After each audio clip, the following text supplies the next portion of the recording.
What's up, y'all? Charlie here, and I want to take a second and tell you guys about campaign pilots. Let's say you shipped something out with Bolt, Cursor, maybe it's on Vercel, whatever it is. It's deployed, it's out, you're getting some website traffic. All right, how do you get more people to your website, right? How does this, marketing and distribution is the hardest part, which leads into customer acquisition. So in comes campaign pilots.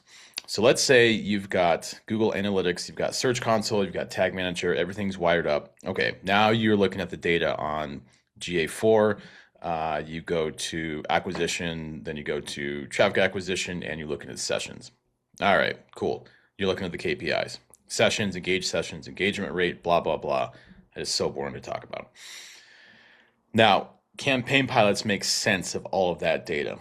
So it connects to your GA4, connects to your Search Console, it connects to Google Ads, and it makes sense of the data for you. So rather than having to log into GA4 and Search Console or Google Ads, you log into campaign pilots, you connect the data sources, it takes less than 5 minutes, it's a couple clicks, and you simply ask it, what were my top 5 non-branded keywords? And then bam, you get a bunch of answers, and then you get next steps to get more customers to your app. That's what campaign pilots does. Another example. You've got Google Analytics. You have that connected in the app, Campaign Pilots. And then you can ask it, give me a summary of SEO in the past 30 days compared to the previous 30 days. And it will tell you the delta. It will tell you the pages, the highest performing pages, the lowest performing pages. And it basically gives you a roadmap for the subsequent 30 days to get more people, more users, more signups to your app. Head over to www.campaignpilots.ai. Try it for free.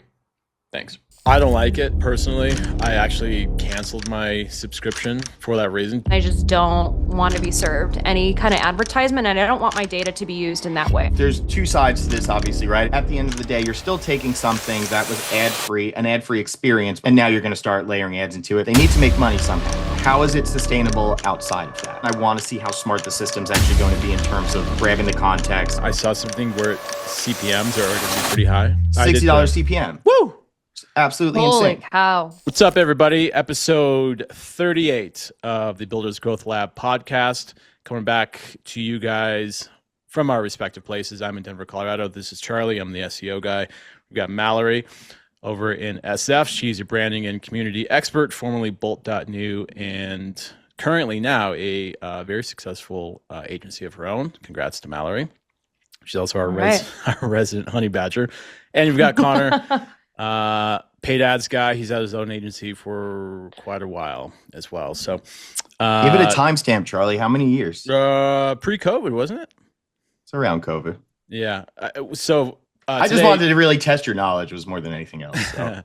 No guests a decade? today. No, I wish. Oh, I wish it was that. No, it's like 5 years now. You'd be, yeah. Oh, dang. Why did 5 I or think 6. I don't know why I thought it's been around longer. Okay, No. 5 or 6. Okay. You've been in digital marketing for what, 20? Yeah, my entire 20? career is Yes. like digital marketing. Okay. But Yeah. So no guests today. Today we talk about ChatGPT ads. And before I get to that, Conor, you're a gambling degenerate. How did the big game go?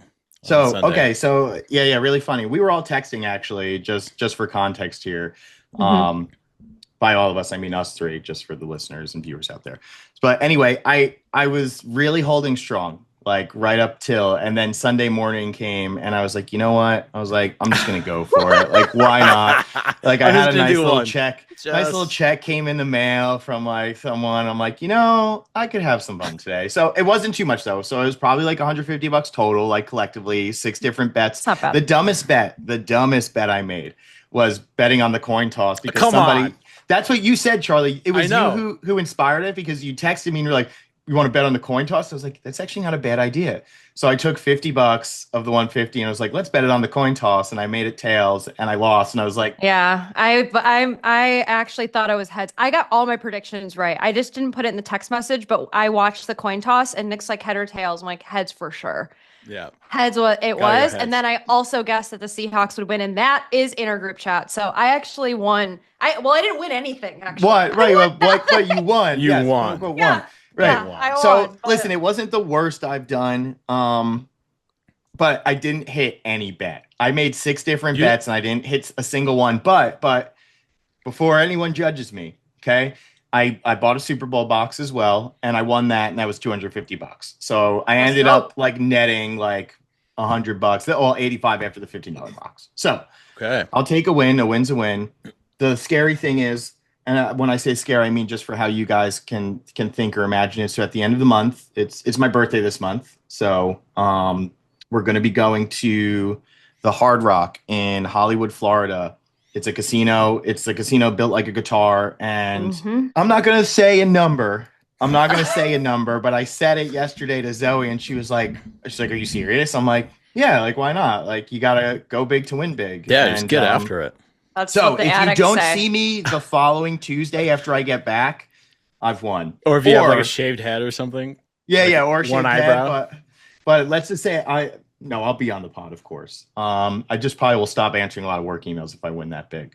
That's actually a really good question. I don't want to divert too much from the weekly stuff, but if you guys won Lotto or you won like, say you won a couple $1,000,000, 3, 4, $5 million, would you totally stop working, or would you like work as a like project habit? Would you work when you feel like it, or would you just continue on with what you're doing?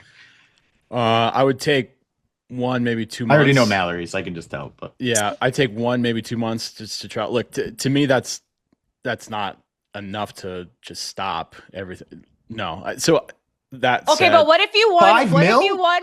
What if No. you won 100 million? okay, I would take like a 'Cause year that's off and just enough. travel. That's enough. Yeah, to just on retire. the interest alone. And then yeah, I would get into like, what would I do? I would just travel and just not think about that. Not think about my next move Fair. for probably a year. Yeah, And I I'd think that's a probably good swoop idea. up a PJ and yeah, just travel. I like it. I That's like what I it. would do. I Yeah. don't believe in retirement, so I just would never retire. I think though, like I would definitely take time to travel the world. I think I would start my own nonprofit. I think I would actually, if I made 100 million, I would absolutely donate the majority of it because I don't need it. I don't need to hoard wealth. I would buy 3 homes. I'd buy a home in Japan. I'd buy a home in Hawaii and Oahu, and then I'd have a home here in California, and then potentially I'd have a home in Europe, depending upon where I'd want that. nice. So I've thought about this question Okay. deeply, and but I think I would still be running my businesses. Like I would just have more money to do that, and I Yeah. want to do it for fun. Like I don't. So I don't know. I think I've watched personally what happens when people retire and do nothing, which I'm not saying everyone who retires does nothing. They have hobbies, Yeah. right? But like I've really watched folks in my family retire and just kind of stop doing anything, and it just deteriorates their Yeah. brain, and like that's not an option for me. Yeah, So- I play hockey with a couple ex-NHLers, and they're like, once they retire, it's like a mental thing. They've worked so hard since they were 6 or 7 years old. They make it to the highest level, and they're one of the best players in the entire world. And then all of a sudden, it's gone. Yeah, And they're just like, crazy. It's their whole identity. Exactly. It's their whole It's like, world. Yeah. okay, Yeah. what now? So they come out and skate with us, and then they Yeah. have a couple of beers on Friday, and No, I love it. we just I kind of love it. BS. By the way, I was gassed the first 10, 15 minutes on Friday hockey, like after After our trip. Tuesday, Yeah. Wednesday, yeah. Or I guess that'd be Monday, Tuesday. Yeah, first 15 minutes, I was just, it's like sucking wind on the ice. Anyways, no, I've seen it. Like, yeah, to your point, and they have to have like the NHL implements a part of the Players Association, like mental health professionals for that, and like career guidance after that. A lot of players write books and all that. Yep. But that being said, I would keep doing this. I think this is more fun. It would just be in like different locations around the world. And then That'd I'd be look up fun. where the next Olympics are for the next X amount of years and post up there, and yeah, just get weird. I want to like let you guys get to your weekend updates, but I have so many like quite like you mentioned Olympics. I'm like, are you guys watching the Olympics? Like, Hell yeah.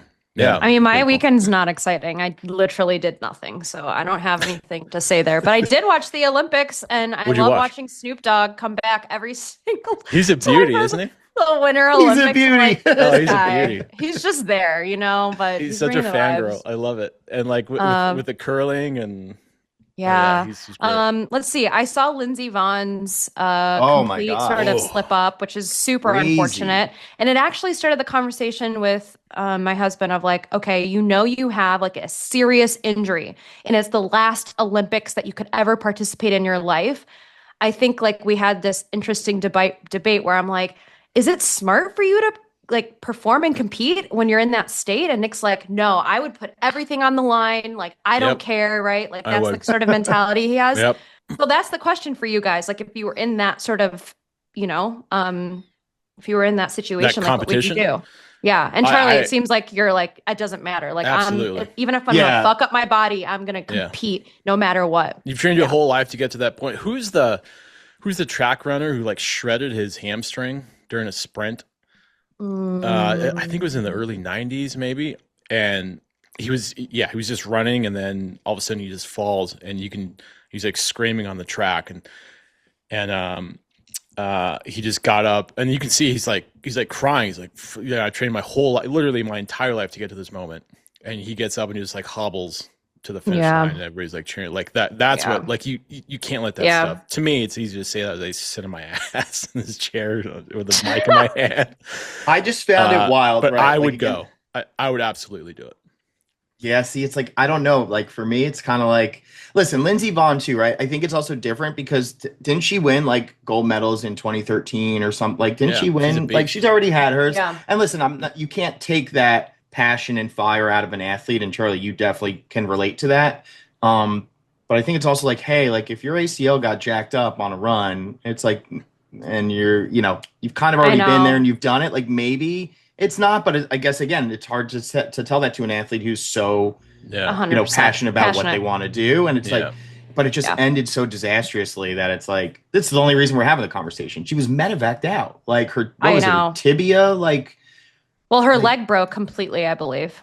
like So, it was wild, yeah. wild. But That is brutal to watch. Yeah, yeah, it was brutal to watch, especially if you heard the audio. But in lighter news, really enjoyed watching both figure skating and curling as well. Like watching Ilya Malinin, who's like the youngest, I believe, 21-year-old sort of figure skater, just like pull out some crazy tricks that only he can do at such a young age was pretty cool to see. So I did like watching figure skating too. Have you guys ever tried figure skating no. or ice What do you skating? mean? It is Oh yeah, definitely. so hard. It Really is hard. unbelievable. It is, Yeah. I grew up playing hockey, and we used to like, oh, the figure skaters can't be that. It is so hard to do. Like like the edge control and those tight turns, and it is unbelievably hard. And we had coaches that used to make the players on the team who couldn't, we used to call them chop chop because it sounds like they chop when they skate. We used to, the players and the coaches would bully them into getting figure skating lessons, and they'd come back after like a month, and they're incredible. Like those, like they're pure athletes. That is so hard to do on a pair of skates, Yeah. like a little piece of metal, and spin around like that. That's pretty cool. Wasn't Snoop Dogg at one of those events too? Oh my God, Snoop Dogg was everywhere. Everywhere. Just literally everywhere. It's really I would funny. do you say- that. Like that would be me. Like once I won like my I had my $100 million lotto ticket.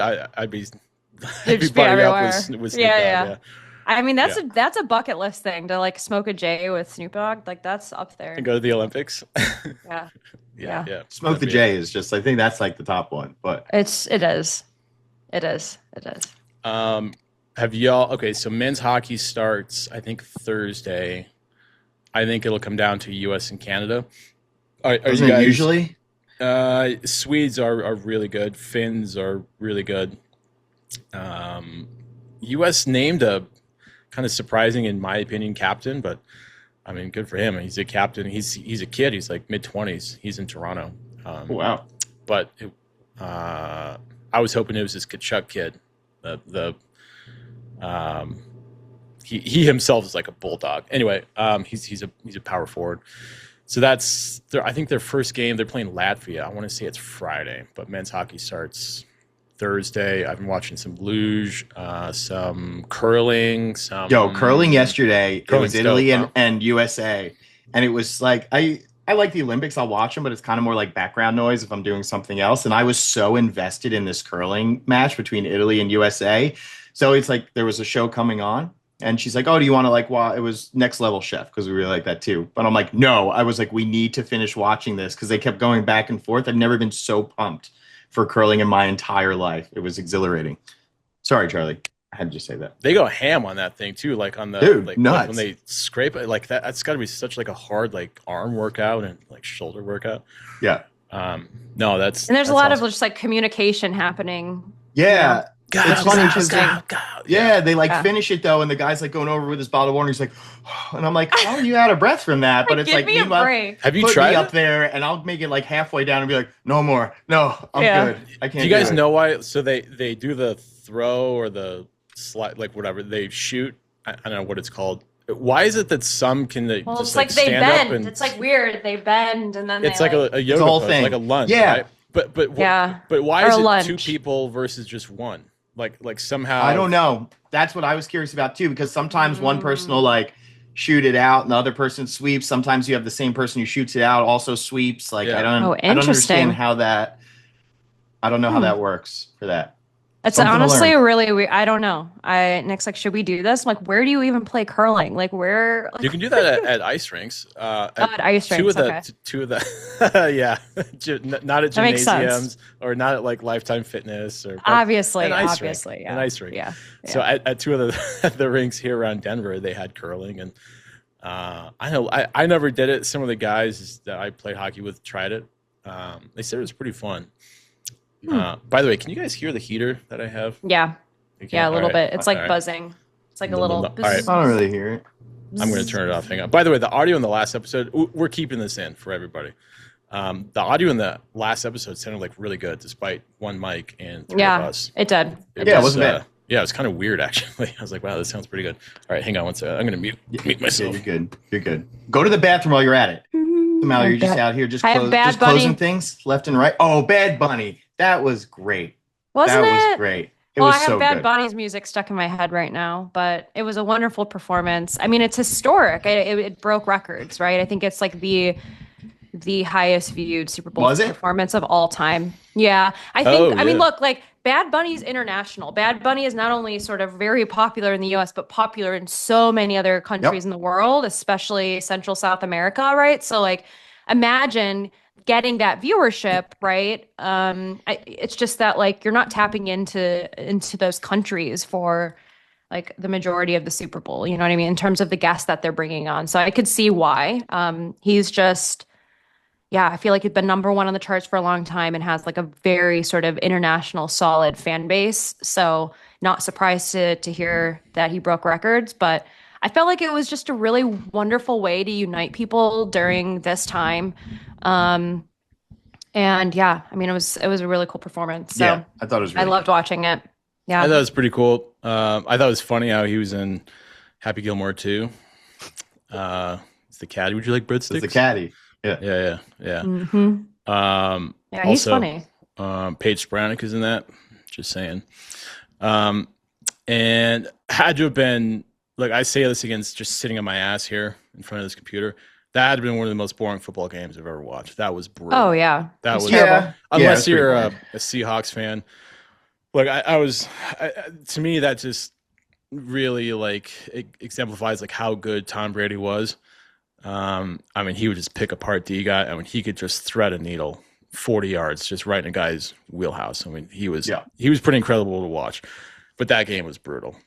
So I went to a buddy's house, watched it. Good commercials. We'll get into the Claude and ChatGPT fisticuffs. Oh my gosh, that later. was everywhere. Yeah. Yeah. Yeah. I thought it was great, but my week after the fuckery leaving Breck, Oh yeah. after that whole thing, How did that end up, man? so I mean, might as well just get into Well, it we now. need to give some folks Let's give some context here. Let's give Yeah. some context. Yeah. So Okay, so I'll wrap up my week first. So after that, what do we do? Just some work stuff. We got good direction on the pod. Came back.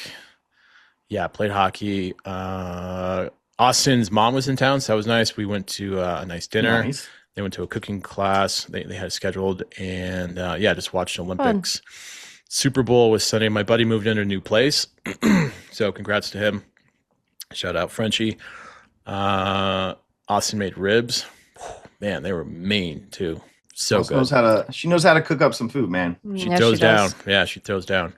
And yeah, that was about it. Mallory, you said you had a smooth flight. No, Smooth flight no TSA home. BS. No TSA BS. Honestly, though, the rest of my week was pretty insane just because I didn't take as many meetings Monday through Wednesday. So Friday, I had meetings from 6:30 in the morning till 6 p.m. at night. Oh my goodness gracious! In person, online, like running around the city. And then I just didn't realize that we have a ton of Super Bowl traffic. So Oh yeah, that was problematic on Oh, Friday. yeah. So That's on right. You were the Friday- host. You were the Yeah. host city. Exactly. And then I was like Yeah, what 30 was that plus like? minutes late to meetings because of just how bad the Super Bowl traffic was, Oh which my I gosh. completely, honestly, just for some reason, my brain didn't think about that. But, and then I honestly rested this weekend. I think I had just between Colorado and Yeah. having an insane busy week, closing some great deals, which was exciting. I just needed to like rot and veg out. And that's literally what I did this past weekend. So I don't have anything very exciting to report on in terms of my weekend. Connor, Yeah. how's you traveled the most out of all of us. I just Yeah. drove for a couple hours. That's about it. You went from Breck to Colorado. How was your flight back? How long did it take you to get settled back in? How's the weekend? Yeah, it was good. I mean, I think the trip back was fine. Outside of our little hiccups that we had, but I mean, for me, it's only like the time zone thing gets in the way a little bit, right? Because going back 3.5 hour flight, maybe 4 hour flight, so it was relatively quick. I work on flights because again, I like kind of the peace and tranquility of it in some way, although that may sound Yeah, weird yeah. to some people. Um, I'm the same. But that being said, it was really, really quick. It's just because I left at like 3:45, 3 hour flight. By the time I get home, it's like 9:45, right? And by the time I get in, it's like 10 o'clock, Yeah. 10:15. I'm not far from the airport. So I was just, and the thing is like, I adapt very quickly to time zone changes. So it was kind of like, I got home at 10 and I was like, oh, it only feels like 8, right? So I stayed up relatively late, like much later than I usually would. But besides that, like the travel was super easy. It was a super easy flight. It wasn't packed. Like getting through TSA was a breeze at Denver. Yep. So Yeah. like honestly, like I can't complain about the travel. It wasn't that bad. And I don't mind flying. Like I could fly for 6, Yeah. 7 hours, like, and I'm okay.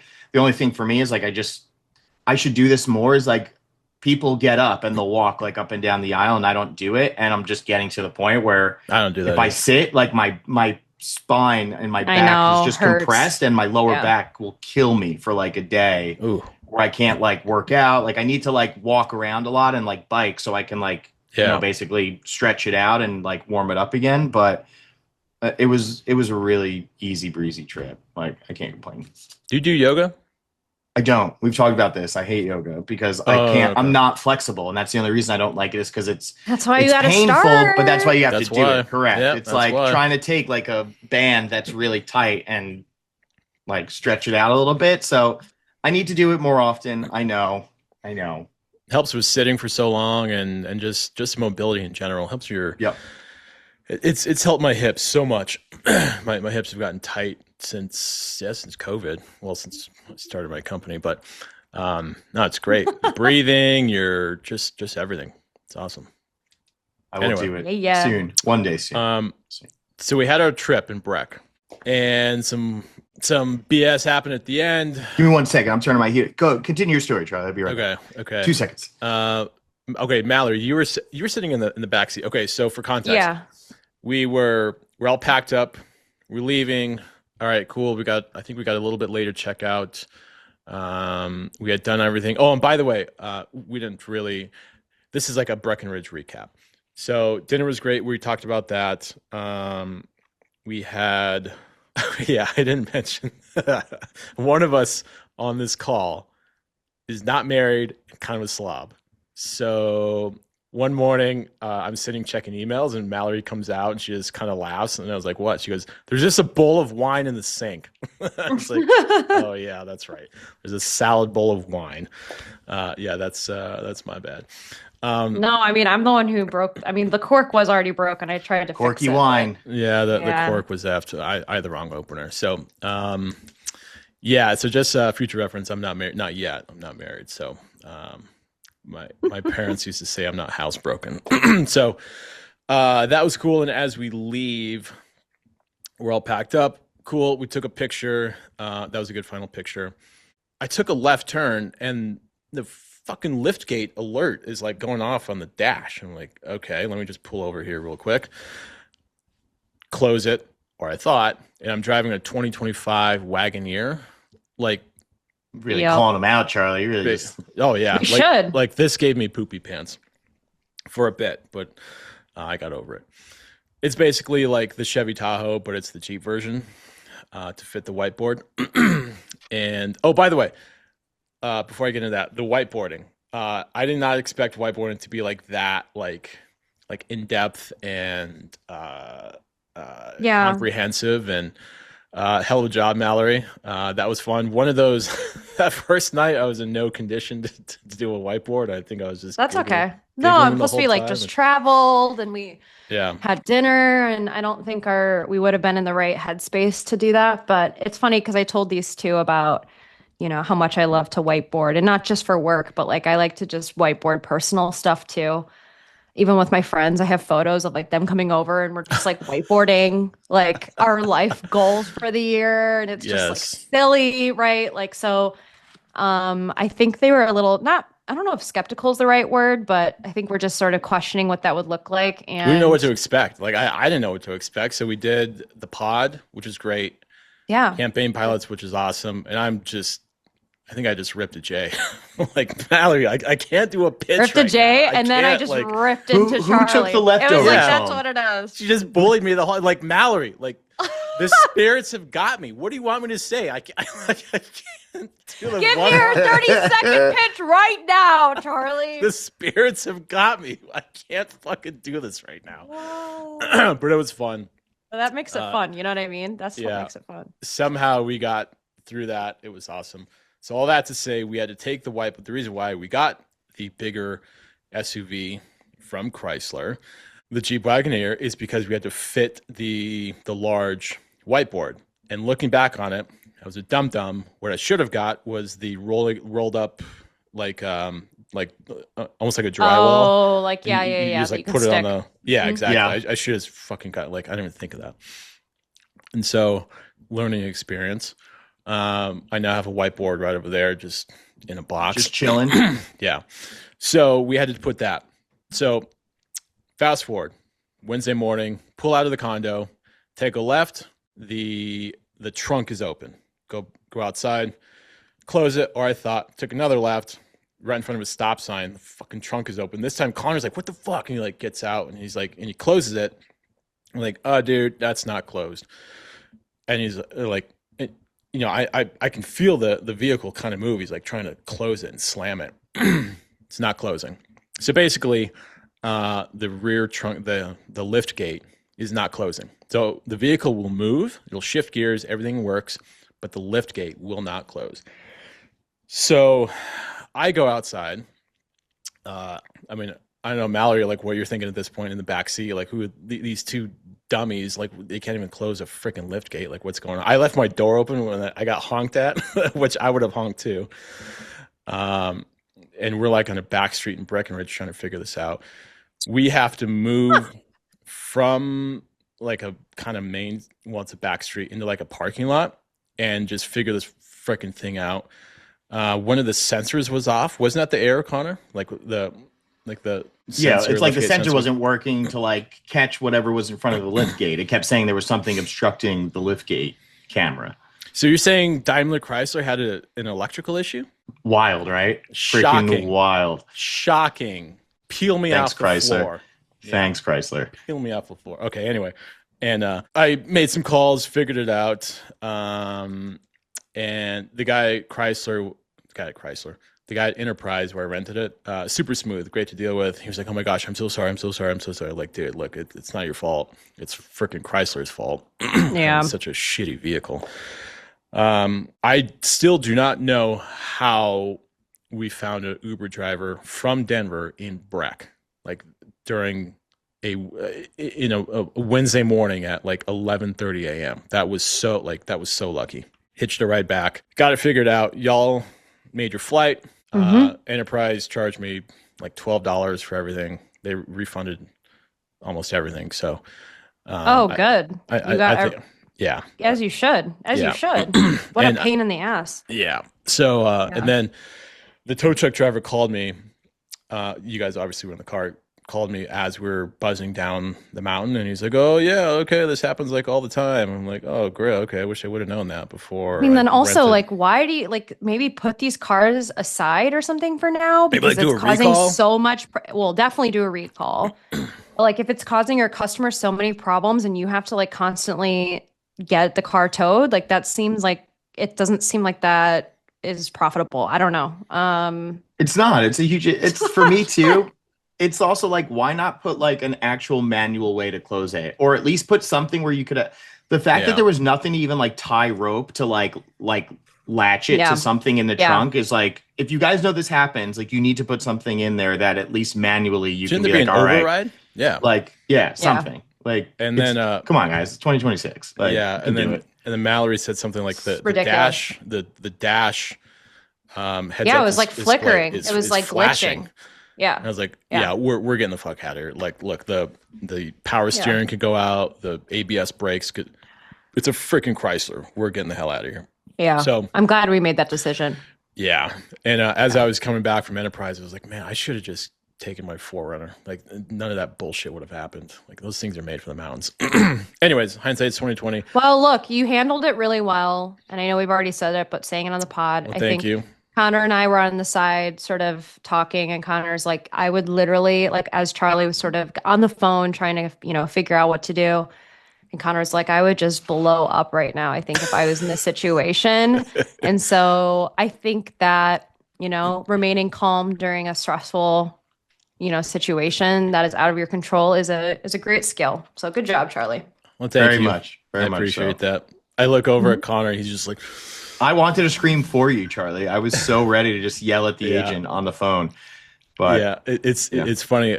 When I got back to Enterprise, I walked in and the guy knew me, right? He's like, dude, I'm sorry. I like, you know what? My business partner is from New York. And he kind of come in, I was like, oh my God, would he have yelled at me? I go, yeah, probably. Like, he probably would have given it to you. We both started laughing. And he's like, oh my gosh, I'm so sorry. Well, and he goes, thank you for being you. I was like, yeah, no problem. Like, very cool, calm, and collected, Charlie. Yeah. Commendable. I had poopy pants for a little bit, but fuck, that stuff happens. So the Breck trip was great. We're going to meet in person every 3 months. The next event is in early May, right? It's an AI agent conference. Mm-hmm. That is on the radar. Reached out to the guy, I think his name is Simon, who puts that together.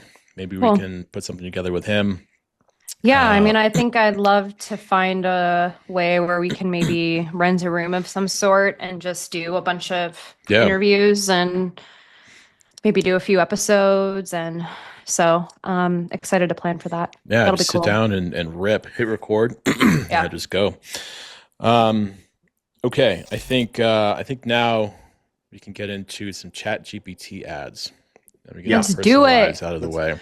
So I guess first and foremost, we spoke about this too last week, and I'll give some context here for each ad environment. What I'm going to do is more like comparisons, right? And I want to do like a pros and a cons thing, but also kind of get everyone's feel for, before we even kick it off, like, what do you feel about ChatGPT ads? We did talk about it last week briefly, but like, are you guys excited? Do you think it's a bad thing? Do you think it's a good thing? Like, what are your two takes on this? And Charlie, I guess we'll start with you.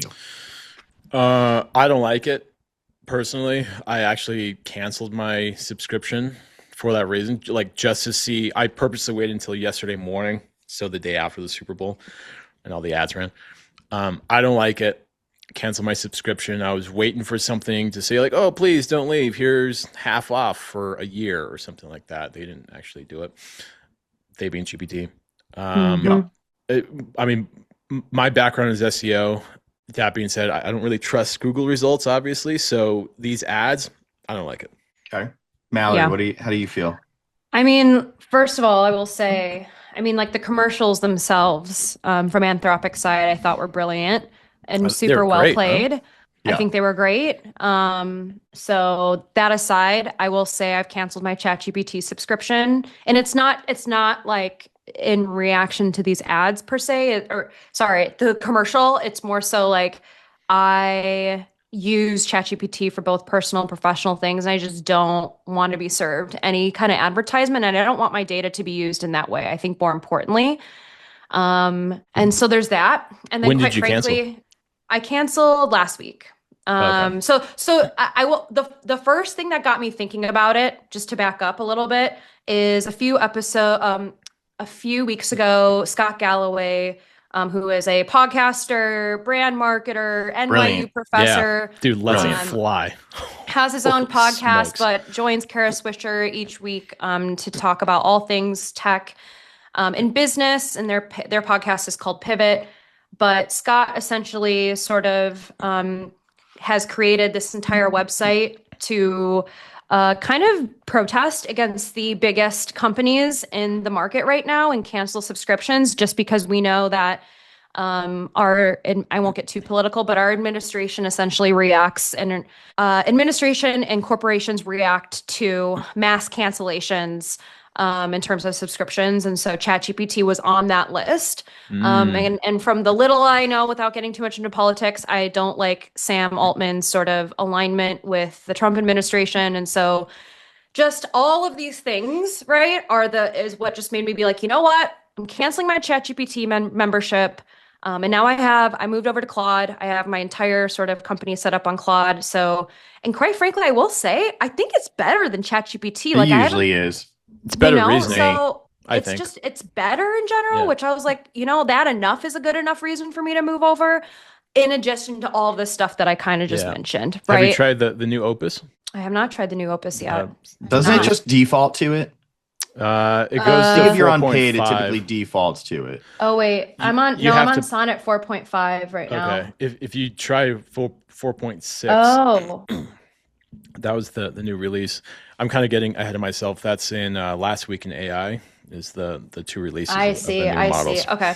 But I yeah, will I was play with messing that. around. Anyway, I was messing around with that this morning. Yeah. Okay. whole So point all that being, to say, definitely, listen, there's two sides to this, obviously, right? And my initial take was with ChatGPT and ads, it very much, I feel like, dilutes the experience, right? Because people are going there for information and to help problem solve more times than not, right? Hey, ChatGPT, what are the 5 best restaurants or 5 best Indian restaurants near me, right? Like even simple things like that, where sure, Google can do it, but ChatGPT is obviously more interactive and engaging in that sense, right? And then again, where the ads go is eventually I see it, okay, where are the 5 best Indian restaurants near me? And it'll tell you, but underneath you're going to have these little tiles that show up, right? With the little, like looking at Google My Business image, and it'll say, okay, you have, I'll name restaurants by me. You have 7 Indian cuisine, you have Yar, you have, Curry Kitchen, right? Like all going to be sponsored ads. And I'm sure they're actually very much going to let you know when it's a sponsored ad. And my initial thought was, again, it kind of dilutes the whole point of ChatGPT being this alternative platform to a Google to look for Yeah. something without cramming the paid results down your throat, basically. And I still very much believe that. But because this is still so new, and listen, very smart people work at ChatGPT, right? That they had to have Totally. seen this coming. And they actually have very great resources in terms of what you can look at on their site as to the reasoning behind the ads, who they're going to show them to, what the experience is going to look like. So it did instill a bit more confidence in me in how they're going to do it. But at the end of the day, you're still taking something that was ad-free, an ad-free experience, which I really enjoyed. And now you're going to start layering ads into it. But they need to make money somehow, because to run all of this, listen, Yeah. you can't just rely on, VCs and everybody like kind of like putting the money in that way. And just like the subscription model for, what is it, $30 a month? Not even. It's just not 20, going I to think, pay still. for the output. So API calls and all that. yeah, all that stuff. So listen, it makes sense from both sides. And I think it's eventually going to get to a point where we just have to learn we're not even going to have to learn. It's going to get to a point where it's just going to be what it is, right? You're going to have ChatGPT ads, and that's just going to be the norm. And listen, as much as I want to say OpenAI, Anthropic won't do it, it's going to happen eventually, because it's not, how is it sustainable outside of that, right? With how much output needs to get done. Like, I haven't read anything in terms of how an Anthropic's going to be able to support itself without any ads, right? Like, they're still losing money with everything that's going on. So that being said, again, I've warmed up to it a little bit. And the reason being is they give you a lot of good points and like contextual stuff, right? So it's like, I look at this and I pivot ChatGPT ads right now against like a Google ads or Meta ads or a TikTok. And the difference is, and listen, it's kind of part of this larger holistic digital marketing approach, right? So if you were me, someone says, hey, Connor, what do you think about ChatGPT ads? It's all about, okay, well, where are you going to hit somebody in the user journey, right? Like Google ads, we're all somewhat familiar with them. And Google ads, they show up on a search results page. Typically, users already know what they want, right? So if you're searching for, I don't know, I'm looking for a men's black sweater, right? It's a very pointed search term, right? And it's typically transactional. Like, it's a perfect spot for Google. It's competitive, it's auction driven, which is another thing to it. So it's very clear and transparent in how Google ads function, where somebody is in the journey. Meta ads, on the other hand, TikTok, right? This is all feed based. It's like very interruption, like driven. It's kind of just like, hey, it pops up on your feed based on your interest, your previous search results, whatever other data points it's grabbing, where it's more designed for top of funnel, discovery, storytelling, getting the interest, and then really drilling down into possibly a Google ads, search, where then you can show up there. Where ChatGPT makes a difference to me is, again, it's more adjacent to like the answers. It's problem solving. So I think it's just a different touch point for a user, where you're still going to have somebody on Google ads, you're still going to have somebody on Meta, and ChatGPT is just an additional touch point based on where somebody is in the funnel. Because maybe you see the Meta ad, and again, I see a Meta ad for sweaters for men. I'm like, oh, those actually look really nice, good material. I love everything they're saying. Looks like it fits nicely. And maybe before I even get to Google, I go to ChatGPT and say, hey, ChatGPT, I'm interested in higher end sweaters. Like, I'm looking for black. These are the materials I like. And that's all now in my head, subconsciously or not, from what I saw on Meta, right? And now ChatGPT's part in the funnel is saying, great, yep, we know that you're interested in this. Here's what we would suggest. Maybe it says based on what's your body type, what's your height, what's your weight, where do you like to shop, what kind of material do you like? And that's going to help you really drill down into Google after having your conversation with Chat, and maybe going over to Google and saying, okay, listen, Chat has helped me find what I want. It even gave me some recommendations via ads. And now I may go to Google and I may like get that much further down the funnel, right? So if it says Banana Republic, for example, right? I'm like, oh, I love how this one looks. Thanks, Chat. Maybe I go to Google instead of clicking the ad, and I type in Banana Republic men's sweaters. So I think it has very much a part to play, again, in the funnel where somebody is in their journey. Whether they click on the ads from ChatGPT or not, still, that's the very unknown part of it. And I think that's why this is still in beta and discovery phase, because Chat doesn't even know that, right? Is somebody going to do what I'm saying and see the results and then take it upon themselves to go back to Google? Are they going to click on the ads? Are they going to try and continue a conversation, make it to the point where it's not even worth the ad impression? Like, this is all very much discovery, but I do very much see a place for it. It's just how it's served based on like the prompts that somebody puts within the system. So I think the intent is going to be very, very high for those searches in GPT. I think I don't remember if I put this in the chat or not. I saw something where CPMs are going to be pretty high with ChatGPT. Oh, dude, insane. You sent that over to me this morning. Oh, okay. $60 CPM. Woo! Absolutely Holy insane. cow. That's insane. Absolutely insane. Like, you get that for dollars in Meta, dollars in Google, right? Depending what your objective is, like, or X, like right? A nickel. But I think their thought process is too, again, it's because the CPM is so high because of the intent being so low. Yeah. My curiosity still stems from, well, do they click the ad or do they go to a platform they still have more trust in, which would be probably a Google at this point, and say, okay, well, I'm just going to go here? Because I think even the way around. Yeah, and listen, it could be, right? I think. and absolutely could be. I'm not going to stand here and say like, yep, like this is the way it's going to work. This is just my opinion from experience, but I don't have experience with ChatGPT ads. Maybe it is just the lowest funnel because it's getting someone to the endpoint that they're looking for. I just still think it all has a part to play, right? So it's like Google, best sweaters for men, right? Meta is just kind of that top of funnel hit. And then ChatGPT is going to be used for help me compare sweaters from these 5 retailers, right? Like what would be the best one for me? I think Chat just takes you a little bit further down the rabbit hole. I just don't necessarily know if people are going to end up purchasing from it or if they're still going to go back to Google, which is a bit more tailored to the shopping experience. I don't know. It is, and I almost think like it may be too much work for consumers to some extent through ChatGPT versus just Googling it. So Correct. I almost wonder like how effective it'll be because there's so many extra steps instead of there being less steps, right? And consumers are lazy. Like I don't know unless you're like, really specific about what you're looking for and what you want, which I don't think many buyers are when it comes to like retail or clothing. Like I could see it being helpful then, right? But I don't know. Skeptical a little bit. I 100% agree because again, it's still very much to me, like this is kind of the second piece of it. It's a discovery platform first and foremost, right? It's like, help me answer questions, help me research, like give me options like to choose from. And again, consumers, great point, Mallory. It's like, they're very, very lazy. Where Google works in the same, like you could type the same thing in ChatGPT and Google.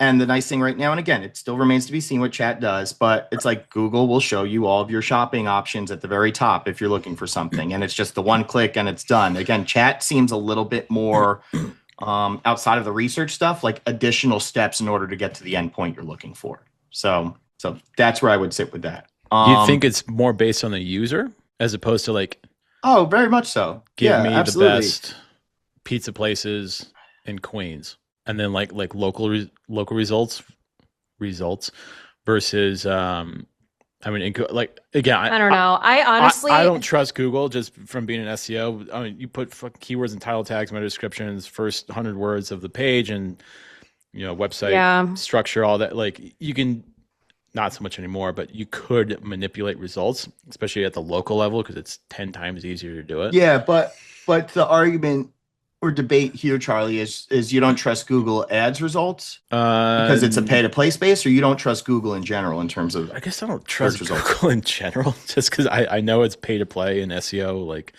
I haven't done that for so long. You can change those results. So to me, I would go to GPT and just I guess kind of being more tech forward. I would just like, hey, what is GPT going to say in my area? What is Claude going to say in my area?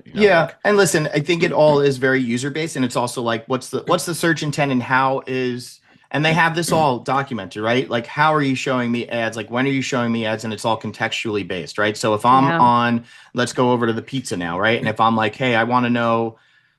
Two great examples. Like, I want to know the 5 best pizza places in Queens, right? And maybe my intent is to go to one of these places. ChatGPT gives me 5. I click on it, get directions, and now I go, right? Great. Awesome. ChatGPT did its job. And it's showing me the 5 local pizza places because of my search term. But what if I'm looking up, hey, I want to know the best pizza recipe to make? And what if ChatGPT still shows me 5 ads for the pizza places that are near me, right? And says, hey, like it gives you all the instructions on how to make pizza, the best pizza crust, best pizza sauce, best, everything, right? And then underneath it says, well, some easier options might be trying out some of these places in Queens. Like that to me doesn't contextually make sense. I wasn't looking to go get pizza. Right. I was looking to make pizza myself. And that's where the hang up is for me, is like, well, is it going to be smart enough to contextually understand the difference in those types of searches? Or is it just going to say, hey, if somebody's IP address is in Astoria, Queens, and they search up pizza recipe, I'm just going to show them the 5 places that are paying to play on ChatGPT, because maybe they'll click on it because they're too lazy to make the pizza. Like that for me is where it really gets lost. Whereas Google is so dialed in to, like, if I'm looking up like pizza recipes, like, pending, I'm probably not going to get too many sponsored search results unless somebody's just bidding on the word pizza, which I wouldn't recommend anyway. So that's where the hang up comes for me. And I want to see how smart the system's actually going to be in terms of grabbing the context. I bet it will. Giving the person what they want. It's open. I would feel like it's going to be. I feel like I'd be shocked if it wasn't. Yeah. But And that I'm being just saying that. said, for discovery, and perhaps this is because I'm a foodie and I have different opinions, but I personally don't want to find places through ChatGPT. I don't think it makes the most sense. And this is just specific to places, by the way. Like I'd much rather see a map on Google Maps or Yelp. Even though Yelp is old school, I'm even like in new apps like Corner, So where like like word they of mouth. clearly, yeah, Are you thinking I care reviews more and about what word of mouth. I care more about what Infatuation and Thrillist have to say. I care more like the food blogs, Mhm. those that I know. Like I'm on platforms now that are just filled with people that are like, I think I would like to call like tastemakers as foodies. And so I'd rather follow those people for me personally than listen. I've never typed in anything in ChatGPT regarding like, hey, I need to like find a date night spot. Like, can you help me? See, so I have, and I Really? think yes, like I've looked for like, hey, can you tell me the 10 best vegan restaurants in New York City, right? Like and like list Mm, them for me. And this is another thing too to consider now. It's like, okay, so you start putting that in and now you get the ads and listen, everyone's going to know the difference between the ads and the organic stuff because I'm sure it'll say sponsored or something like that. Um, but I really value ChatGPT right now for the organic side of it, right? Because it pulls mm, contextual stuff from online as it's looking at websites and blogs and recipes and what yeah. people like. You know what it works like for me? It's like ChatGPT is basically like a Reddit that's actually like an active, ongoing thread instead of just having to wait for someone to reply, right? Mhm. Like you can talk to ChatGPT as if you were in a Reddit thread and somebody was on there right with you in that point in time, and like getting back to you when you have a question. Because again, it's like, okay, I want to look for the 10 best vegan restaurants in New York City. Anyone have any suggestions? Reddit, you get your suggestions, but you're waiting on obviously, real people who are logging in and looking at the threads and putting it in. Whereas ChatGPT is real time answering you, and you can even respond back like you would in a Reddit thread, right? Oh, these are Yeah. great. What's That's the true. dress code at these? Like, can you tell me because I'm looking for something more upscale? Like ChatGPT will tell you immediately, whereas again, a Reddit thread still organic and that very human, Yeah. to human touch point. You may have to wait for someone to get back to you in 30 minutes, an hour, or two, like could be a I whole think day, could I be a think couple it's I days don't trust the results. Perhaps that's what it really is. Like I just don't trust the results. with chat. And yeah, with places. And so that requires me to then go do my own research. But I do trust it for other things. So that's interesting. I'm just like analyzing my own thoughts here. Yeah. Yeah. You know, So but again, it's all very different. I'm very interested to see what the back end of the platform is going to look like too, because it's apparently not going to be. It's not like keyword or bidding based, or like they don't apparently have demographic targeting yet too. So it's going to be very blanketed in terms Mm. of how they do that. But I'm more curious as like if it's not keyword bidding or demographic targeting, like the keywords are the context to the Right. conversation. So that would almost be the way you say, okay, well, if anyone's looking for vegan restaurants in New York City, like then I want to show up for some of those, right? Where it makes sense based Like on maybe the food AEO. type too. Yeah. Right. Like, so I'm very, AEO. very interested in how they're going to have that set up for advertisers in the future. Because like, what are you going to hold your KPIs to? Is it going to be impression based for mm, the first year? And if it's yeah. impression based, that doesn't, as an advertiser, like that doesn't do enough for me unless you are a Coca-Cola or, one of these big guys and, Yeah. that can just spend the money because the branding and the visibility is important to you for that top funnel. Isn't that Yeah. kind of the issue now is attribution with these LLMs? Somewhat from a paid perspective, I think it's going to be really tough. Again, I just don't know what their KPIs are going to be. Like, what are you going to see in the back end of the dashboard?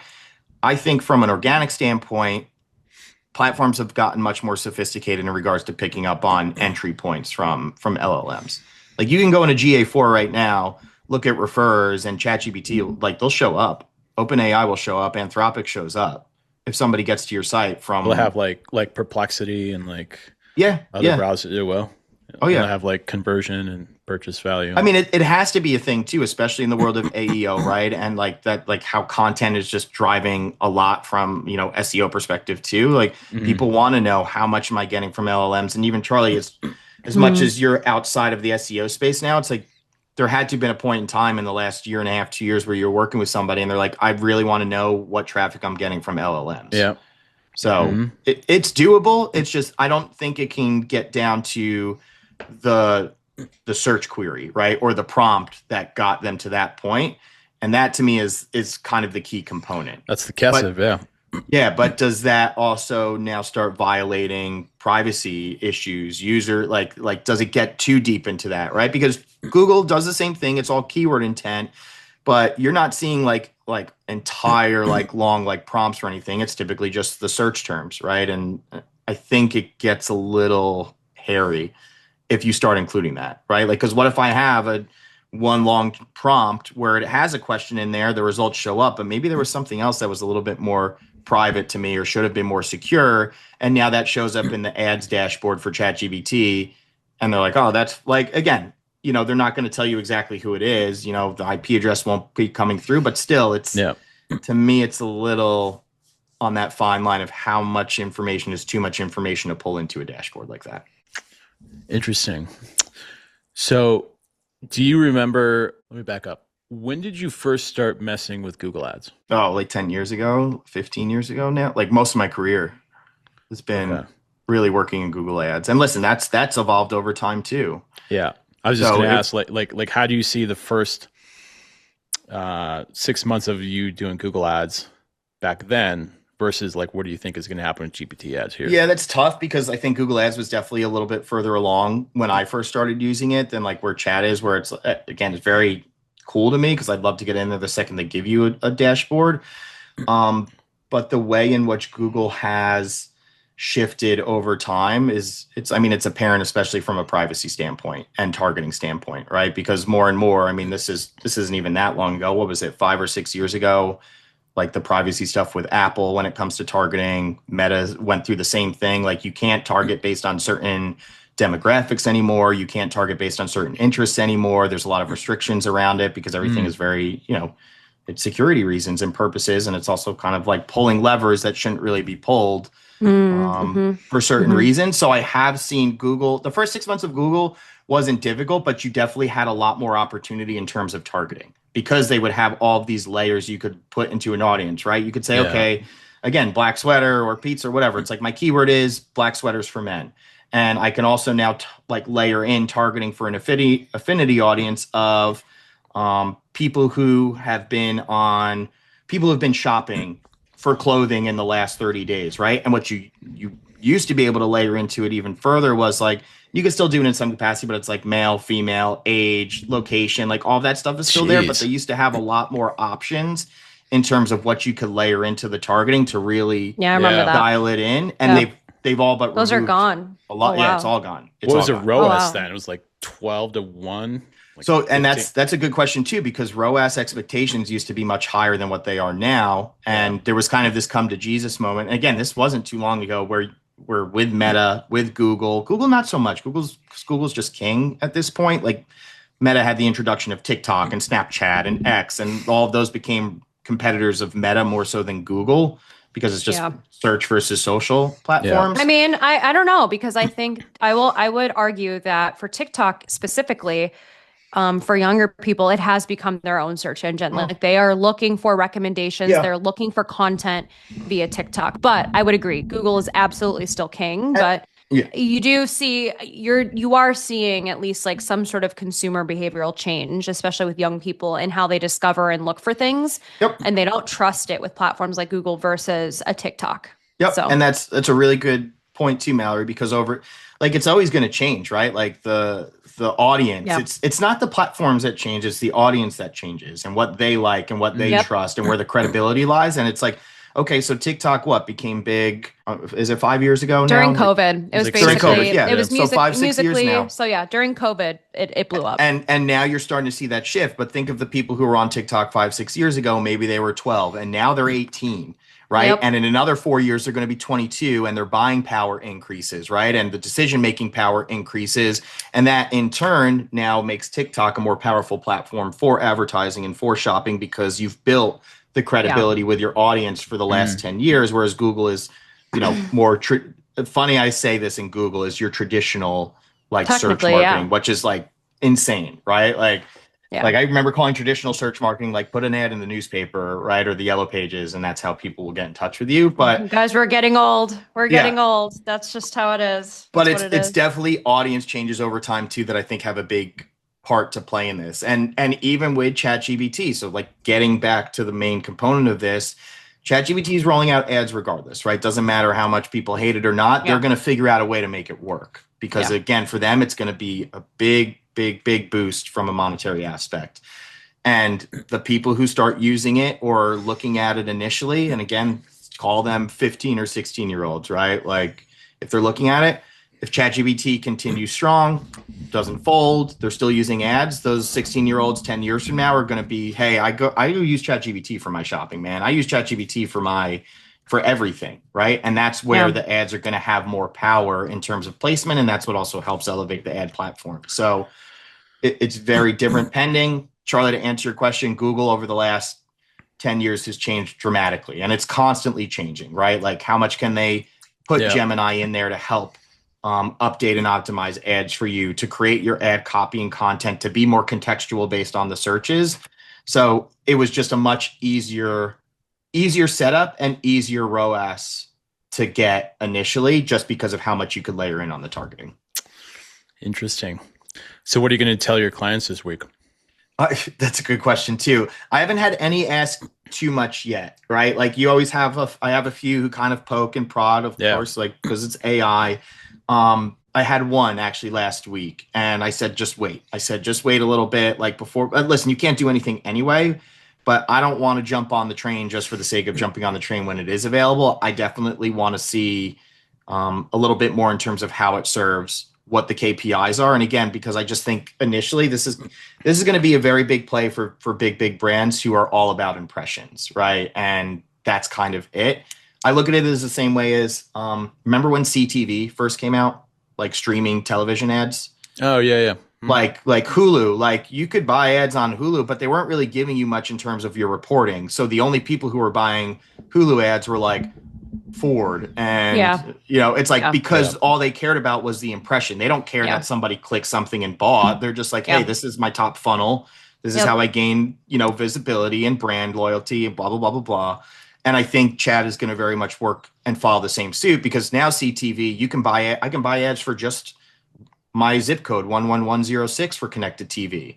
So now it makes more sense as a local business or local agency to recommend those types of things. And they also have a lot more robust reporting, right? Like now in my CTV ads, I can put QR codes and I can put certain promo codes or whatever to help track that and kind of mitigate the lack of reporting. But when it comes to Chat, I just think it's got to start off very broad, and it's really for the big players in spaces as opposed to local guys. And this is where the issue of kind of, again, I guess call it marketing morality, right? Like you're literally knocking out all of these local guys now who were getting results from ChatGPT if you start paying for ads. I'll just say Google ads. Right. Like sure, you could do Google ads, but again, if people LSAs, are starting to shift to looking at ChatGPT, then you're missing opportunity. Yeah, I think I'm going to do what I can to fire up just a free account, even though I just canceled yesterday. And I mean, I think maybe it's like Wild Wild West. Oh, it's totally going to be. Listen, AI $60 in general, to me, CPM is fucking wild. But again, they're also only catering to the people who can really afford that. AI in general is still the Wild West. Like the ChatGPT ads will very much be that. Like for me, again, that morality piece comes in terms of you're really diluting the responses, and you're not giving people what exactly they're looking for because you're trying to make a buck, and you're really pushing the local guys to the side. And really, Charlie, for someone like who is still in AEO, right? Like who is still doing that on a day-to-day, it's like it's a huge disservice to you guys who are working on, hey, you should update your site to have this.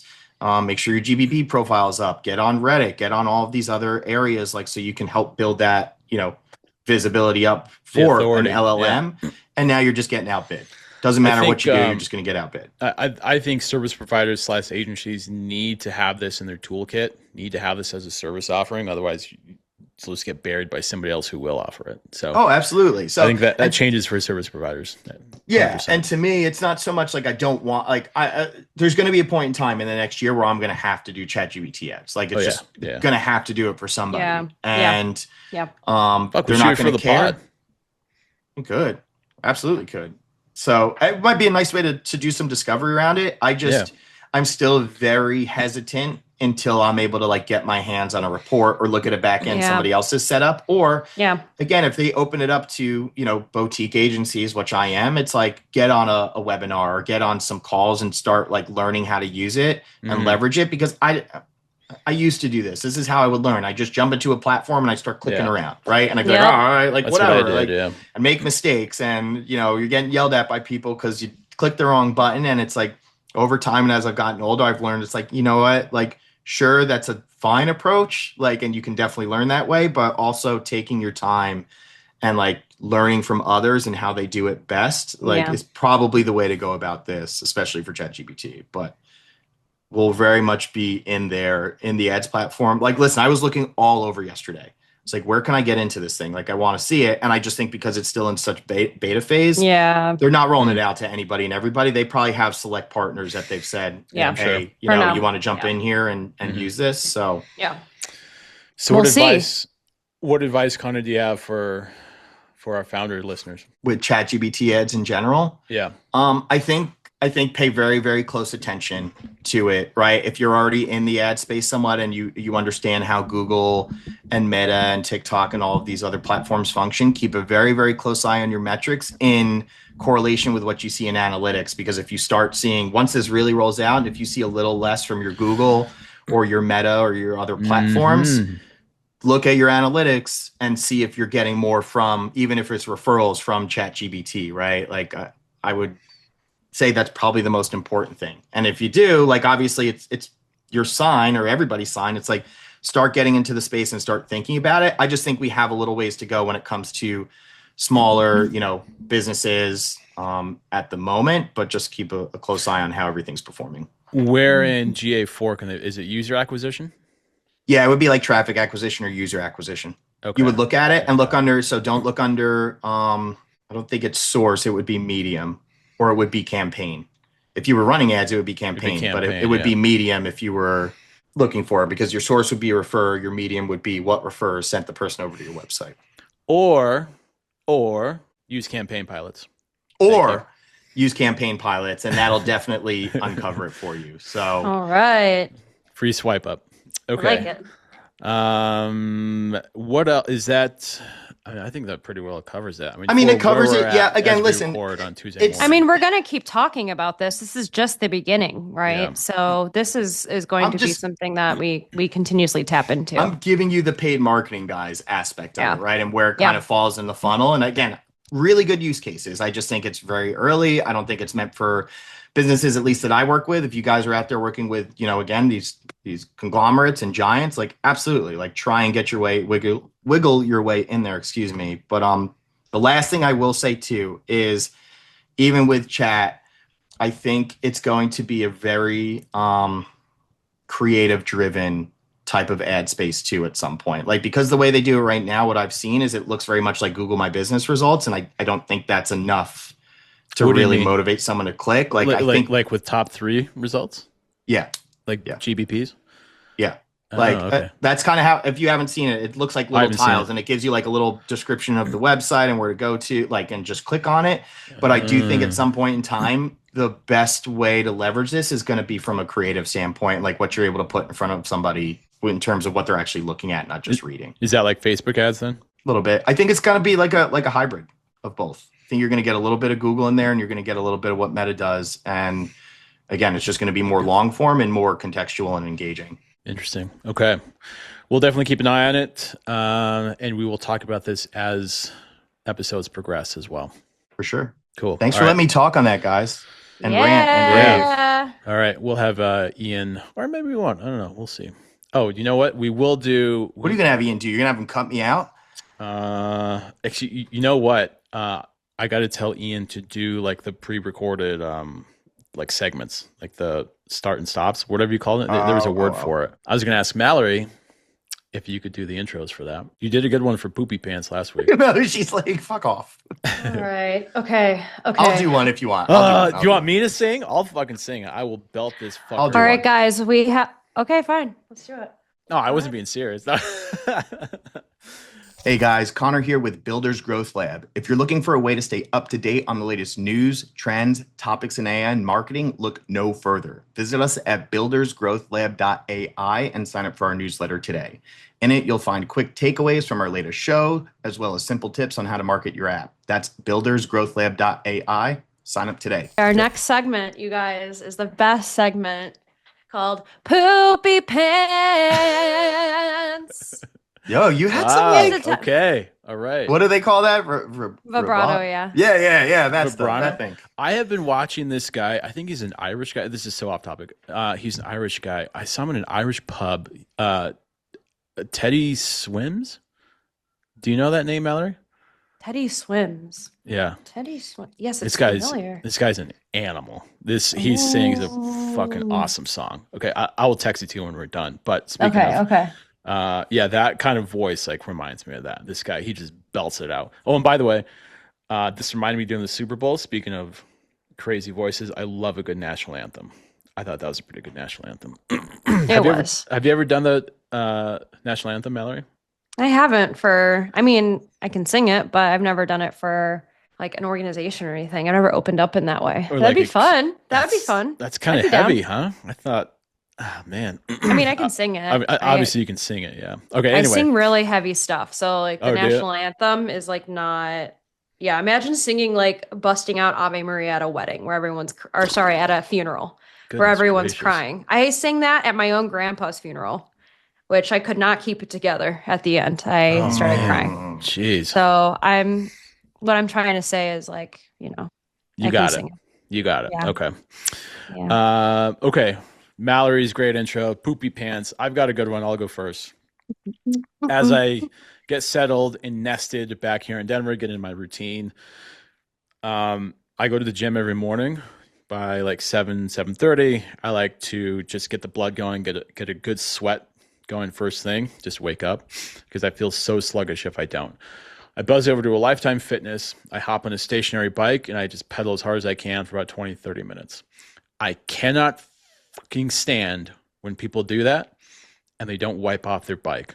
They just leave it like sweaty. Gross, bro. Exactly. Like Gross. I'm kind of a slob. I mean, the wine and the salad bowl in Breckenridge the morning after, like I'm kind of a slob, but at least I take the time to clean my frickin' bike off from my sweat. And Gross. yeah, like always leave it better than, when you got there kind of thing. Yeah.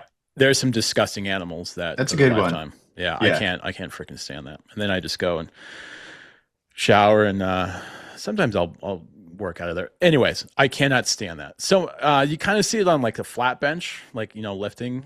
Yeah. But I usually put down like a towel like underneath my head. But yeah, that stationary bike, I can't stand with. Sometimes I'll like wipe it off before I even use it and then use it. But yeah, when people don't do that, that gives me poopy pants. I got you. Mallory, why don't you tell us? Okay. This is kind of, it's not that random, but kind of, I don't know. It's not personal. It's actually work-wise. Discord's giving me poopy pants this week. And I say that because they're rolling out age verification across the entire platform. And so there's just a massive sort of uproar all over the place, including Elon Musk tweeting about Discord last night in terms of like just everyone's talking about how they don't want Discord collecting their biometric data. That that this is a move for young people and protecting young people, but I think a lot of people kind of see through that. And so yeah, I think what's giving me poopy pants this week is Discord. Like I have some friends that just were laid off. Like they don't invest in the marketing side. They're not investing in the PR side, which shows right now. And they're about to IPO soon. And so I was just gonna ask, this is not a great look for them right now. So they're kind of giving me poopy pants this week. I don't blame you. I don't blame you. A little rough. Yeah. Let me think here. I always have a couple. I'm just a poopy pants guy, I guess. Let's you see. just have poop in your pants. I just have poop in my pants all the time. I'll keep it. I guess I'll keep it more personal than I will professional. All right. Personal poopy pants. You guys already know my apartment building. So one of the pipes burst here this morning. So luckily not in my apartment, but it's like a couple floors above me.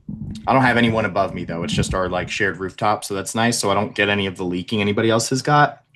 But the bigger poopy pants is that the property management group, because I rent, they are the absolute worst. I hope you guys hear this. You are the worst people ever. The worst people ever. Like, that sucks. Like dude. they should be like, dude, I don't know what the term is. Like they should be liquidated. Like they should be liquidated. They're awful. Awful people. Awful human beings. So anyway, my poopy pants is with my property management company. Pipe bursting, fine, I get it. It's very, very cold here. You can't do anything about that. Yeah. But the way in which they handle situations, right, is I was talking to a neighbor this morning before I got on the pod. She's like, have you had this before? It's like, we've had plenty of leak issues. Like they're not very responsible property managers, and you have to force them to do it. But even for this situation, right, they finally started getting some things dry, and they bring the super up and some of the people who need to like fix the apartments, and their fix for where the water leaked is to just paint over it. Like this was like leaking like insane. heavy amounts of water. I'm like, it's like you're going to have mold. The infrastructure is probably messed up. Like you got to tear out the ceiling, guys, and you got to do your job and like make sure everything's dry before you just like paint over it and try and patch it up. And it's literally like it's the best way I can describe who they are as property managers. Like it's just like, oh, just paint over it. Like just put a Band-Aid on it. And then there's going to be black mold and black mushrooms growing out of it. That's going to get someone sick. Yep. 10 times worse on top of that. It's not actually how you fix this problem. Correct. It's like just do your job the right way and everybody would be much happier. So poopy pants, property management, terrible, awful, no good people. You think if I name them that it's even worse? They're never going to watch this, but maybe they will. Who knows? You never know. Anyway, they stink. I live at the Victoria in Astoria. Look up who they are. They're terrible. Dang, let's go. Let's terrible go. people. Let's do it. Anyway, that's my poopy pants for today. All right. Those are solid. Those are solid, I think. Yeah. Bad management. That will like ruin a place. That sucks, man. Yeah. That's brutal. That does suck. And then wait, one other thing to add. I think I'm annoyed by all the ChatGPT ads in the city and just in general because they're trying really hard to humanize the brand. Like they just put their logo like with a picturesque photo of people like camping or like the most human sort of experiences that you can have. Like they slap their logo across it. And so I get it. They're trying to humanize their brand. I think a lot of AI companies are trying to do that. Yes. Totally understand, but it feels so disingenuous. So I don't know. I don't know how to explain it other than that. Just not real, huh? And it kind of feels like Apple ads. Like, I don't know how to explain it. It feels like other companies or Airbnb would kind of have a similar sort of approach to how they do ads, but I think they're desperately trying to humanize their brand as much as possible. So just slapping the logo across, people doing things in daily life to me is like, I get it in terms of the use case, but then also, and it feels like they're trying too hard. So that also gives me poopy pants. I get it. I get it. It's like when two like movie stars are doing like a tour on like a media appearance, but they don't really get along. And like you can tell, like there's no chemistry. Or it's like, look, all the Super Bowl ads, honestly, I don't have one that I liked this year. They all freaking sucked. In my opinion, I didn't like them. Yeah, I didn't have any. And they just like slap celebrities in these ads, thinking like people are going to talk about like Scarlett Johansson in the Ritz ad. It was like so cringe. I'm like, it's just bad. Like, why? So I think like really sort of putting too much weight into celebrities to sort of, get people talking is just like long overdue at this point. And nothing seems creative. I agree. Everything seems like just like a carbon copy of something that's already been done or somebody else was doing it. Like even with that, like the Anthropic and OpenAI, like, head to head stuff. It's just like, it's such a like, sorry to say it, but it's like, whose dick is bigger? It's like, 100%. And it's like, come on guys. Like, like make it like actually worthwhile. I get you want to humanize it. I actually appreciated some of those ads early on. And now it's just like, oh, well, they're doing like, I got to do it. And I got to do the same thing. It's like, dude. Yeah. Like, come on, let's be creative here. Let's actually, think instead of just doing it for the sake of doing it. Yeah, I agree. But that also gives me poopy pants. Okay, now I'm done. Now I'm done with the pants and the poopy. And the poop. And the poop in the pants. Okay. Yep. All right. Let's roll. Speaking of that, Connor, to that end, we can roll into, well, I'm going to ask Mallory to do another intro. All last week in right. AI. Okay. Next segment, we're going to talk a little bit about last week in AI. There's obviously tons of stuff happening. I mean, the first thing that we were going to talk about is Anthropic versus OpenAI with the Super Bowl ad war, but I feel like we already talked about that. So let's move forward. Okay, so it looks like Claude Cowork plugins trigger a $285 billion stock wipeout. And so, yeah, Anthropic's Cowork plugins for legal, finance, sales, and marketing caused the biggest SaaS stock sell-off since last April. Reuters dropped 16%,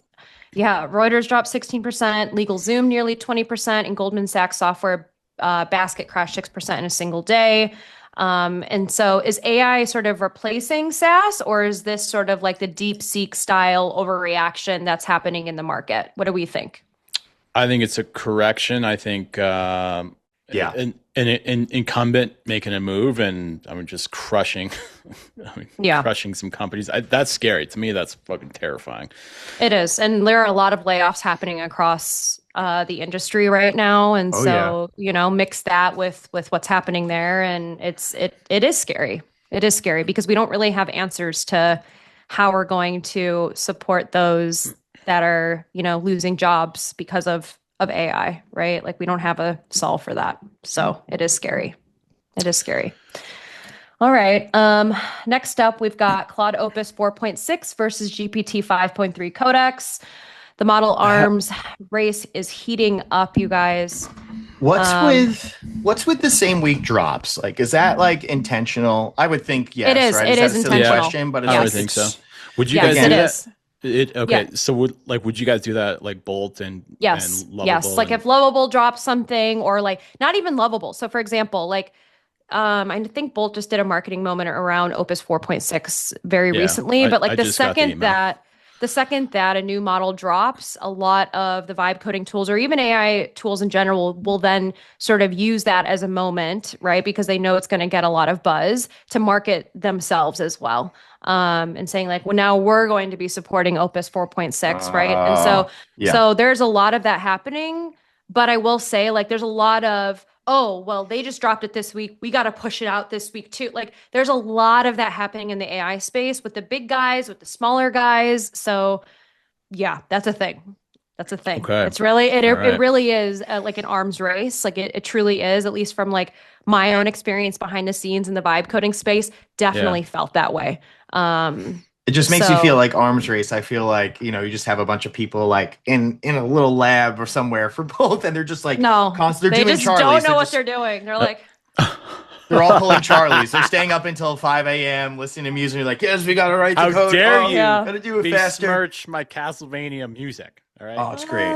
It's so good. You should use that music to actually open up this episode this week. Oh, we should. We should do an intro song to the podcast. Yeah, not me like singing, but we could even like a little jingle, Okay. I was thinking it'd be more. Well, I guess we talk about this when we'll talk about that later. Yeah. Okay. Let's move on, eh? So it was very timed releases, but to me, like you would want to be the person that would have the first one, right? Like, look, my dick is bigger than yours, and I can prove it.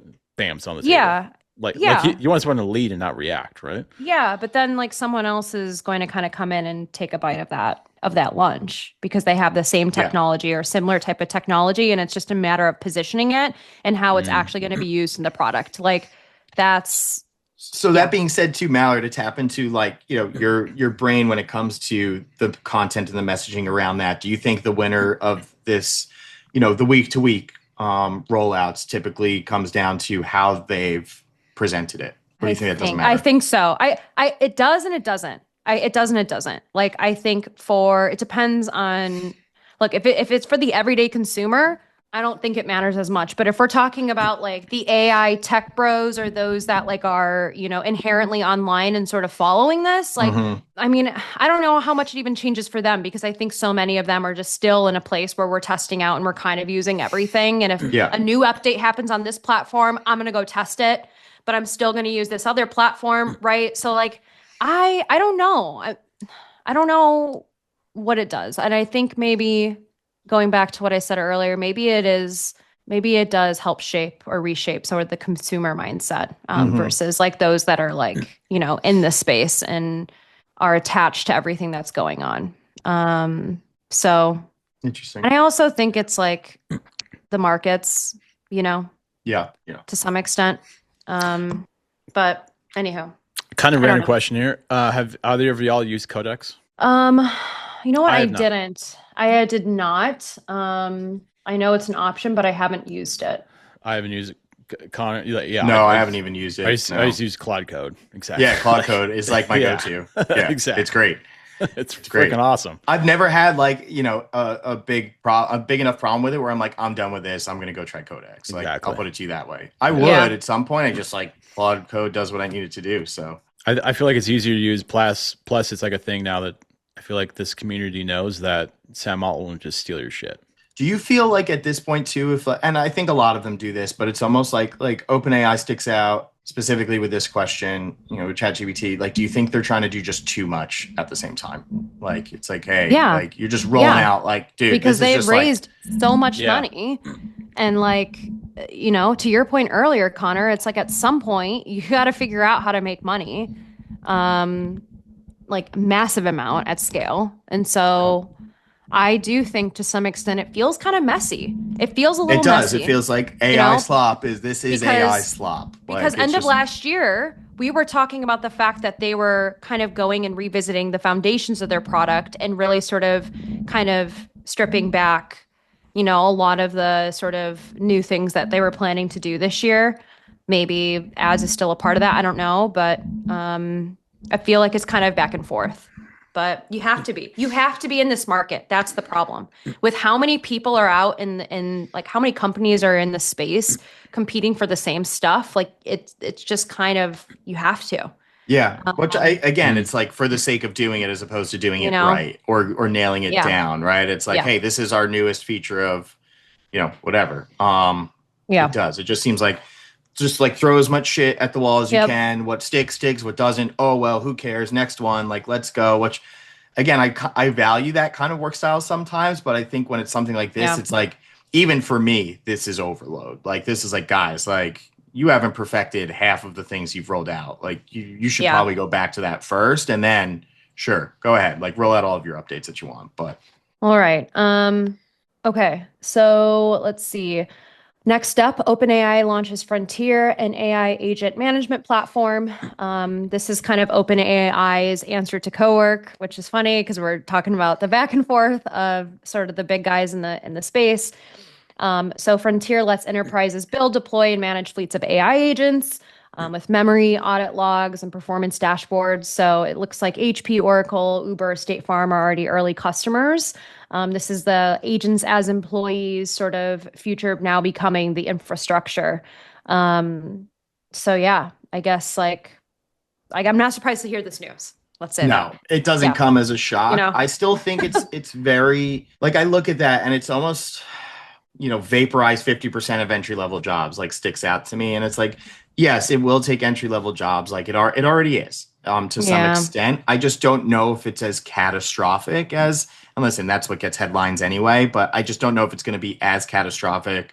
I think you still need guardrails, and the only guardrails that you can have for something like this are actual human beings, right? Yeah. Like you can't just like, and listen, this is 5 years from now, so maybe it will be that then. But I just still think you need to have some human element to kind of monitor what it looks like, what output is. Yeah. And listen, still like, so now you have one person who's covering what 10 people could do. And yes, you still lose a ton of freaking jobs that way. But I also think 5 years from now, like AI is not going to just take away jobs. It's going to create jobs, and it's going to create a lot of new jobs when it's figured out how to be used properly.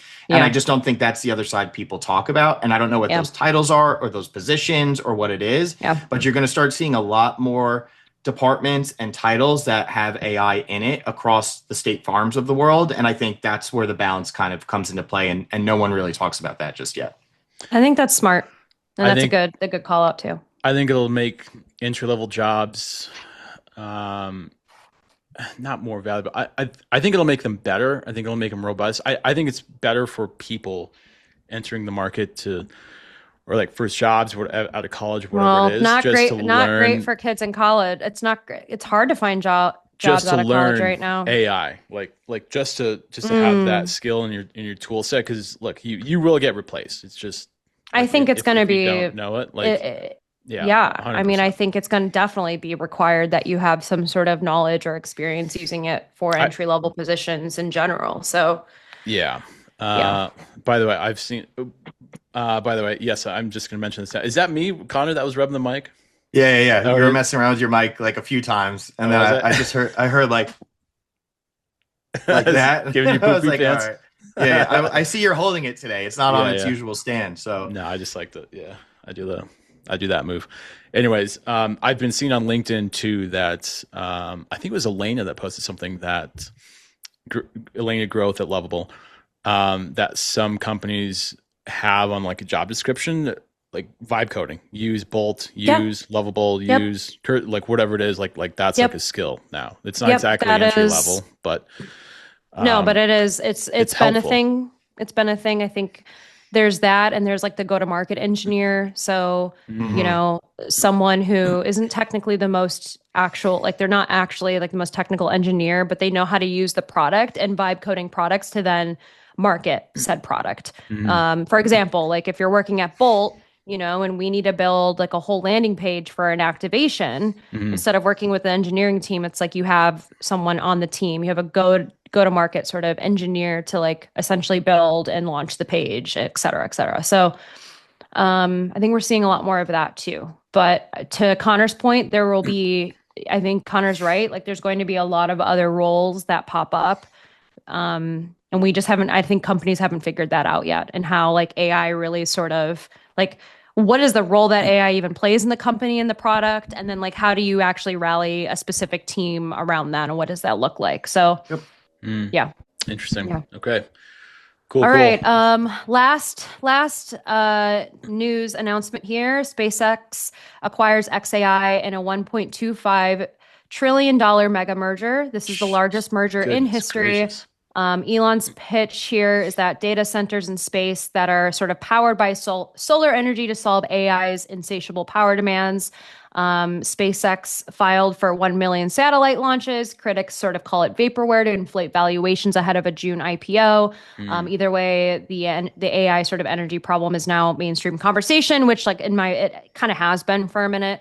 Yeah, I have, you know, I think to me personally this feels more of like, you know, Elon's such a great storyteller, like he's so great at like promising sort of these massive innovative sort of technology that has like never before existed. Which on the one hand, as someone who loves technology, that's cool. But on the other hand, it feels more so that like he's just kind of like trying to manipulate the markets to some extent and doesn't really have solid sort of data to come out of like, you know, mm. the last few quarters from Tesla earnings or SpaceX or whatever. So, but you know, could be wrong. Okay. You said June? Um, June was the yes, June IPO? IPO. Okay. Yep. All right. I'm Yep. gonna keep an eye on that. I'm excited to see. I'm excited to see all the IPOs this year. So we'll see. Cool. And that's it. Cool. I think That's it for today's episode. That was a quick all one. right. Yeah. Anything else to add? Anything from the Breck trip from I will throw this out there. We didn't take enough pictures. And that was my I fault. know. Yeah, I know. I that think was we had my like fault. two We got pictures. a picture of pizza, basically all eaten on the table. A picture of us three before the fuckery happened with the Jeep Wagoneer 2025. Yeah. And what was the other one? The one at dinner. Oh yeah, the one I showed Austin's mom that. She goes, "Oh my," where Connor's giving the finger. Yeah, Hey. we had that. That one we'll have to. I think that one's in the newsletter, isn't it? Hell yeah, it is. Um, What up, world? yeah, I didn't take enough pictures. Anything else to add? I think that's it. No, That man. was it. Okay. I'm not going to be here next week. I'm going to be in the Philippines, so I'll see you guys. Who do we have next week, Charlie? We have. He's an agency owner. He's out of Chicago. We have Love that. Andy Crestadina. He is an AI marketer. That dude is a boss. I feel like I That know dude him. is all about analytics. Let's go. Paid, organic. Oh, he speaks my language. I love that. He's like, this dude's dialed in. This guy's a boss. So excited for that one. So y'all will learn how to use AI for your marketing channels, how they do it. Well, I'm not going to peel the curtain back. Like we've got like a rough episode outline already. Cool. Obviously, we'll revise it. So, yeah. Cool. That'll Mallory won't be episode here. 39. Sad. So when do you But she'll fly be in the out? Philippines, so happy for her for that. When do you fly out, Mallory? Yeah. I leave on the 16th, which is Monday night. Monday. Oh, that's right. You've Super got the late. red eye. So yeah, while you guys are recording the podcast, I will be on a plane to head towards the Philippines. So yeah. So you're Yeah. going where do you fly into? I fly into Manila. So I leave next Okay. Monday. I'm only gone for a week. It's very quick, and I'm going to actually meet my family. I am my assistant too, which is exciting, but I Cool. haven't met my aunt. I haven't met my godchild. Oh, that's Wow. so cool. I only have one grandparent alive, my Lola in the Philippines, and I haven't seen her since elementary school. So I'm Oh, very excited wow. to see her. I'm going to be packing a whole separate suitcase just for gifts for everyone.